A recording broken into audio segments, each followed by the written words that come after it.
আমি জানি না বাবা রে পরমাতে কিন্তু স্লিপ না পড়িনি এর উপর স্লিপ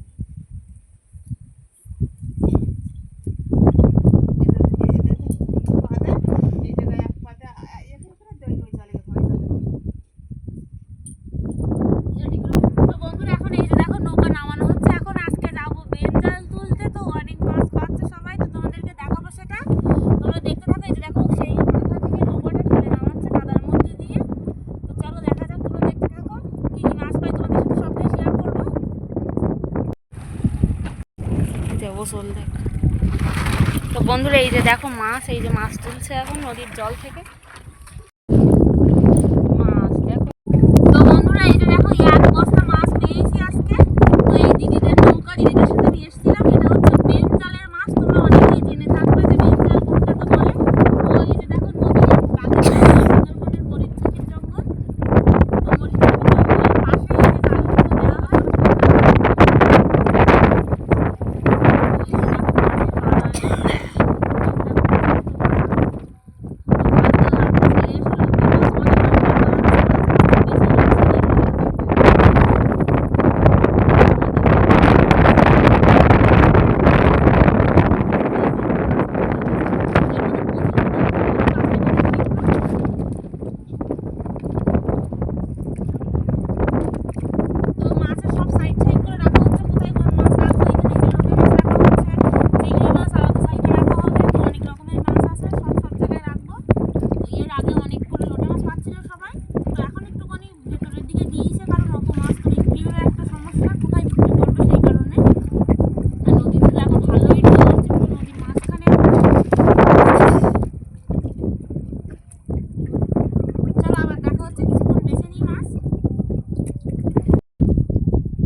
মার্বেল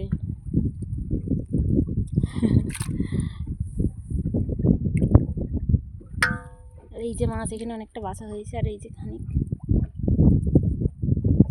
আর আমার ক্যামেরাম্যান, এই যে ক্যামেরাম্যানও মাছ বাছতে বসিয়ে দিয়েছি ক্যামেরাম্যানকে, নাহলে এতটা মাছ অনেকটা টাইম লাগবে। দেখো এতক্ষণ এতজন মিলে বেছেও দেখো এখনো কতটা আছে। আমার তো এই সাবালটা ধরানোর সমস্যা, সাবালটা যদি ধরার লোক হয় আমার কোনো ব্যাপার না। শ্বশুর হয়তো রাখলো কিছুক্ষণের জন্য, একবার লং টাইমের জন্য এরপরে উঠতে পারে না। নদীতে ওখান থেকে জাল তুলবে। তো এই যে দেখো এখানে বেয়ে চলে যাচ্ছে একদম নদীর কানায়, ওদের জাল দেওয়া জঙ্গলের কানায়। আর আমরা এখানে এই যে মাছ বাচ্ছি, এই যে চিংড়ি মাছ আছে দেখো কতগুলো। কাদের কাদের মাছ লাগবে চলে এসো মাছ কিনতে। এইগুলো সব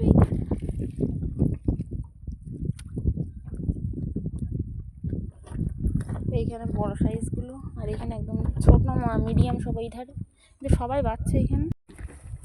তো বন্ধুরা দেখো এই যে মাছ তো অনেকগুলোই পেয়েছি, অনেকটা বাঁচা হয়ে গেছে। এই যে দেখো তোমরা দেখতে পাবে কিছু কিছু এখানে বাঁচা হয়ে গেছে।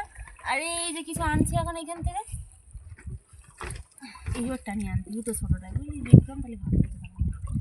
তো এই যে দেখো কিছু কিছু বড় যেগুলো আছে সেইগুলো রাখছি, আর ছোটোগুলো কি করব, মায়া লাগলেও এত মাছ তো নিয়ে যাওয়া যাবে না, তো কিছু কিছু ফেলে দিচ্ছি। কার কার মাছ পাচ্ছ না কারা অনেকেই কমেন্ট করো, তারা চলে এসো এই মাছগুলো নিয়ে যাও, তাহলে আর ফেলতে হবে না এত মাছ।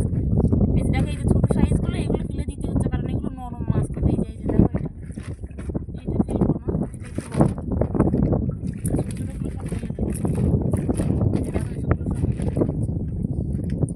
আর চিংড়ি মাছগুলো দিচ্ছি সব এর মধ্যে। এই যে চিংড়ি মাছগুলো এখন এই বেছে নিচ্ছি এখান থেকে আমি।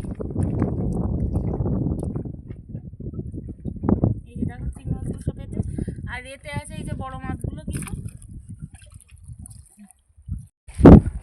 তো বন্ধুরা বড়গুলো এতে দিয়ে দিলাম, এগুলো বড়র দলে না দিলাম। তো বন্ধুরা এই যে আমাদের মরিচঝাপির জঙ্গল তোমরা দেখতে পাচ্ছ, সুন্দরবনে কিন্তু অনেকেই ইতিমধ্যে এই যে ট্যুরে চলে এসছে।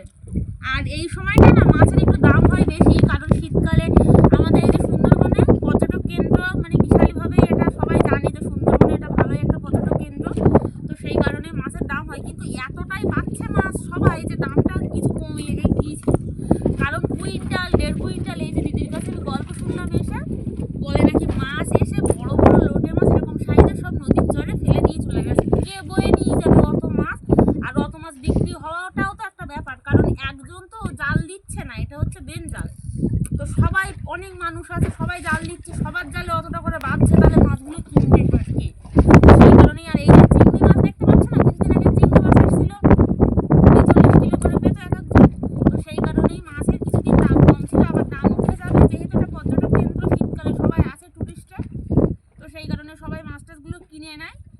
সেই কারণে দামটা একটুখানি এবার আস্তে আস্তে বেড়ে যাবে। আর এই যে দেখো ছোটো মাছগুলো ফেলে দিচ্ছি, তোমাদেরকে তো আগেই দেখালাম।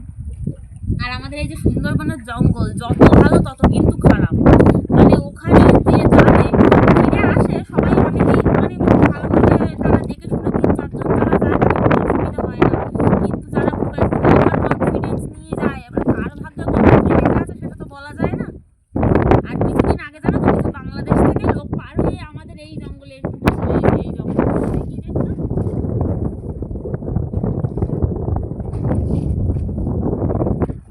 তো এই জঙ্গলে কিছু বাংলাদেশি উঠেছিল, তো সবাইকে ধরে নিয়েছিল ফরেস্টাররা।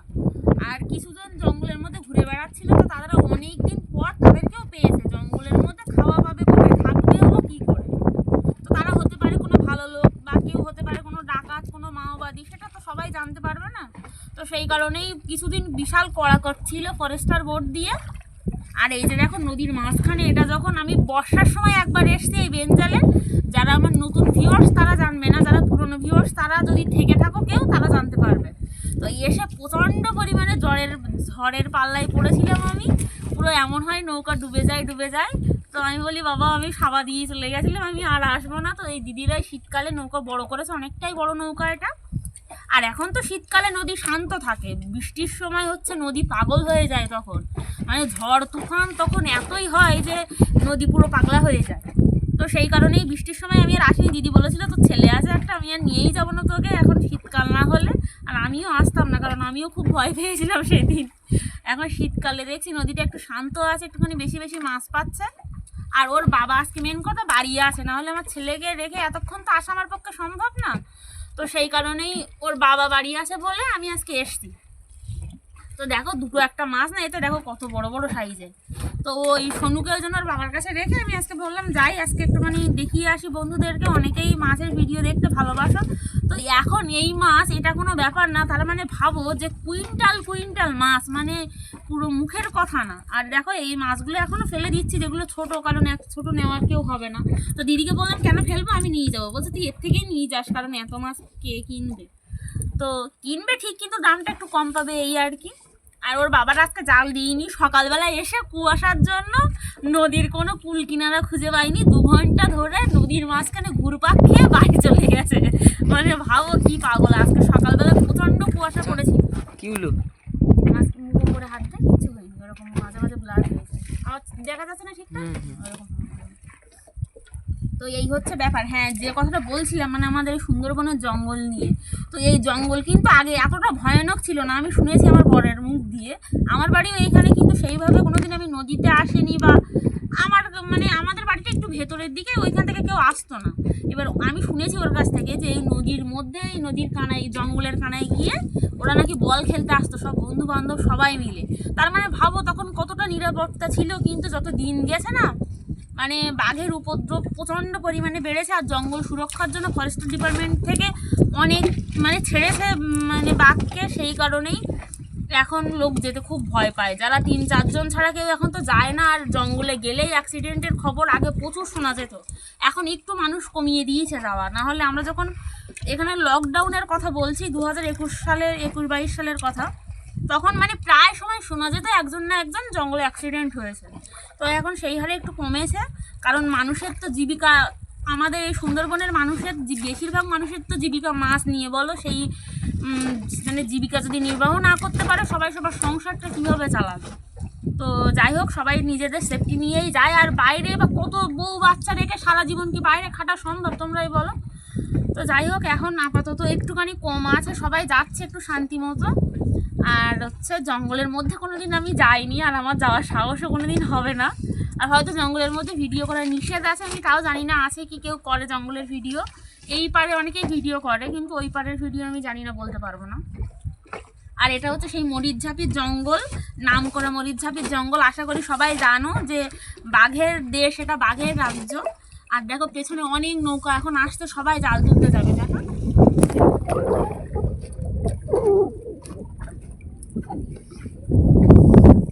তো যে নৌকাগুলোকে দেখতে পাচ্ছ না, ওরা কিন্তু সব যাচ্ছে জঙ্গলের ওই কানার দিকে চলে যাবে। এই যে অলরেডি একটা নৌকা আছে জঙ্গলের কানায়,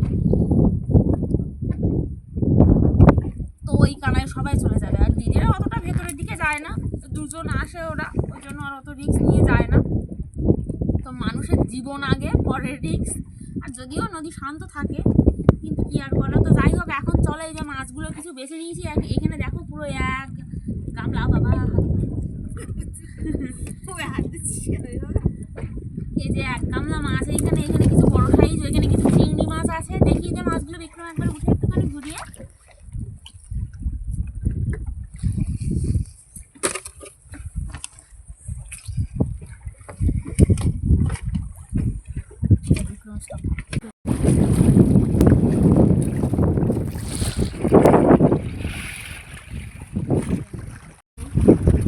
তো এই যে মাছ একবার এখান থেকে ধুয়ে বেছে পরিষ্কার করে নিয়ে যাচ্ছে, তাহলে বাড়ি গিয়ে আর কষ্ট হবে না।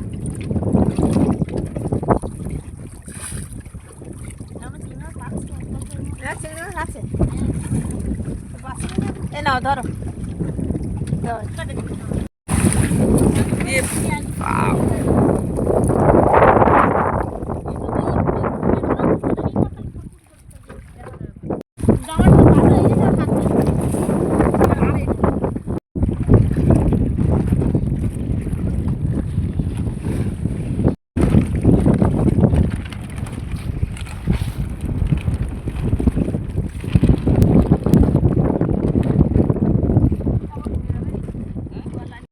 ঢেউ যেন আস্তে আস্তে পরপর বেড়ে যাচ্ছে। তো দেখো আমি তুলছি কেমন বসে বসে একদম। আর এই যে দেখো জাল তোলা হচ্ছে এইখানটা। তো বন্ধুরা, জাল তোলা অলমোস্ট কমপ্লিট। এই যে দেখো জাল এখন ওই মাথা পর্যন্ত জাল। এটা তুলে আনবে, যা যা মাছ পায় সব এখন। আর বেশি মানে নোংরা নেই, শুধু মাছ। তো বন্ধুরা দেখছো এই জাল তোলায় কেমন কষ্ট, মানে 2-3 জন মানুষ মিলে তাই টেনে তোলা যাচ্ছে না। এই যে দেখো জালে মাছও বেঁধে আছে কিছু।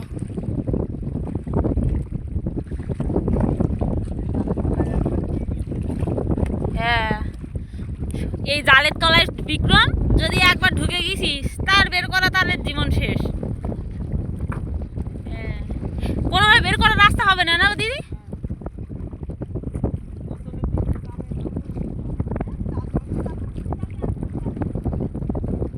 সেটাই তো। দেখো 2-3 জন মিলে এখন এই জাল তোলাতুলি হচ্ছে। এই যে মাছ আছে কিছু।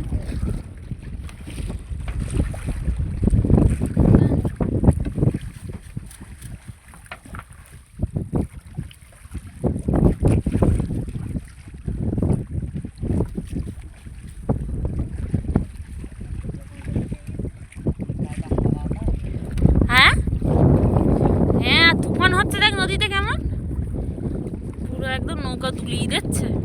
আর ওই যে দেখো ওইদিকে কতগুলো নৌকা, ওরাও সব কিন্তু একদম জঙ্গলের কানায় গিয়ে এই যে মাছ ধরছে। এই যে দেখো, এই যে দেখো, আমি তোমার ড্রামের দিকে ফোকাস করতেলাম।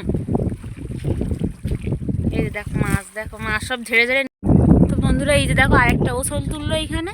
এই এক ওসলের মাছ ওই বেছে রাখা হয়েছে। ওই যে আরেকটা, এটা হচ্ছে জালের ওসল। আর এই যে জালটা পুরো একদম তোলা হয়ে গেছে। এখন যাবো বাড়ির দিকে। না একটুখানি মনে হয় বাকি আছে, আমি ঠিক জানি না। তো বন্ধুরা এখন এই যে দেখো জাল সব তোলা হয়ে গেছে। আর একটুখানি ওসল উঠেছে, আর ওই ঝাড়টা একটুখানি বাকি আছে। আর নদীতে প্রচণ্ড ঢেউ হচ্ছে। কিছুটা রিলস বানিয়ে এই যে বসে আছে আমি আর বিক্রম। আর ওর বাবা, মানে আমার সরুর বাবা তো প্রচণ্ড গালাগালি করেই যাচ্ছে বাড়ি থেকে। তো যা বলছে বলুক, বাড়ি গিয়ে দেখা যাবে। আমি কিন্তু তখন শুনেছিলাম যাবো কিনা, বলছে যাও। ও কিন্তু আবার ঠিক করে দিয়ে গেছে বিক্রমকে যে তুই যা, ওর সাথে একটুখানি ভিডিও করে দিবি। বাড়ি করে পরে এখন রাগ করছে। তো হয়ে গেছে, এবার বাড়ি চলে যাবো আমরা। সবাইকার হয়েছে, জাল তোলা হয়ে গেছে, সবাই আস্তে আস্তে যাবে। এই যে মাছ এক গামলি হয়েছে, আর ওখানে আরও রাখা আছে। তো চলো গিয়ে আবার দেখাচ্ছি, বাড়ি যাই। আর দেখো নদীতে ঢেউ হচ্ছে, তখন শান্ত ছিল, এখন আস্তে আস্তে কি ঢেউটা বাড়ছে। মানে পুরো ধামাকা উল্টে চলে যাচ্ছে, এত উল্টে হাওয়া আসছে। তো বন্ধুরা আমি প্রচণ্ড পরিমাণে ভয় পাচ্ছি আমার ফোনটা যদি পড়ে যায়, সেই কারণে। এই যে দেখো জাল তোলা হয়ে গেছে সব। এখন যাবো বাড়ির দিকটাই। আর হাওয়া হচ্ছে, এত ঠান্ডাও লাগছে। নদীর জল শুনেছি গরম, কিন্তু হাওয়াটা তো আর গরম হতে পারে না, হাওয়াটা তো ঠান্ডাই লাগছে। হয়ে গেছে এই যে জাল তোলা সব কমপ্লিট। আর এই যে আমাদের বিক্রম, হাই কর বিক্রম। চলো, আর এই যে মাছ। আর বাড়ি গিয়ে যাবার বাকি আছে, সেগুলো বাড়ি গিয়ে বেছে নেবে দিদিরা। তো চলো আবার দেখা।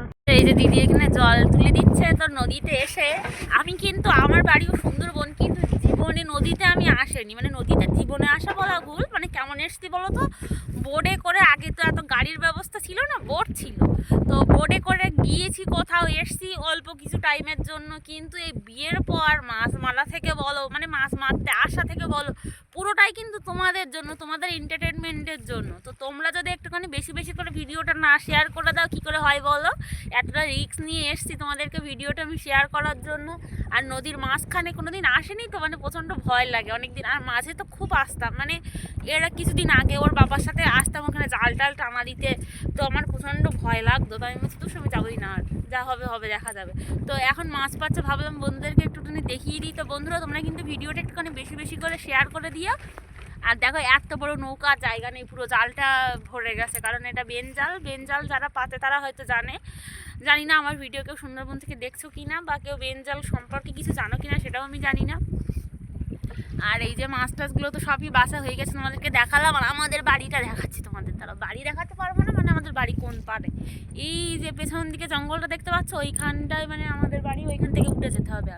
আর এই ধারের জঙ্গলটা হচ্ছে এটা বাগমামার জঙ্গল। তো চলো, এত রিস্ক নিয়ে তোমাদের জন্য এসেছি, ভিডিওটা কিন্তু তোমরা একটু বেশি বেশি করে শেয়ার করে দিও। তোমাদের জন্যই কিন্তু আমার এই নদীতে পা দেওয়া একরকম বলতে পারো। তো চলো, আমার দেখা হচ্ছে পরে, চলো টাটা। ওই বছর তো এখন কি সেই পরের ওসলটা বসতো দিদি? না সেই কটা। তো ওই যে দেখো বন্ধুরা, সেই ওসলের এখনো অল্প কিছু বাকি ছিল, তো দিদি একাই কানায় বসে বেছে নিচ্ছে। আর এই নেড়ে মাছের কাটা, ও মা গো, দেখো হাতে গেঁথে গেছে। বাড়ি বাবা, রাত্রি ব্যথা হবেই ভালোই কিন্তু। আর বিক্রমও ওই মাথায় চলে গেছে এখন। আর এই যে দিদির মাছ বাসা, এই বাচ্চার ফেলে দিচ্ছে, কতই বা বাঁচবে। এই যে দাদা দেখো পেছনে হাল টানছে, হাল টেনে নিয়ে যাচ্ছে বাড়ি নদীর, আমাদেরকে বয়ে নিয়ে যাচ্ছে। সত্যি তাই, আমাদেরকে বয়েই নিয়ে যাচ্ছে, কারণ এত ভারী জাল। আমরা এই যে 3জন মানুষ, এই যে সবাইকে নিয়ে এখন যাচ্ছি বাড়ির দিকে। আমরা বাড়ি গেলে আজকে না একটা তুমুল ঝগড়া হবে ওর বাবার সাথে। ঝগড়াটা আমি করবো, গালাগালিটাও দিয়েছে।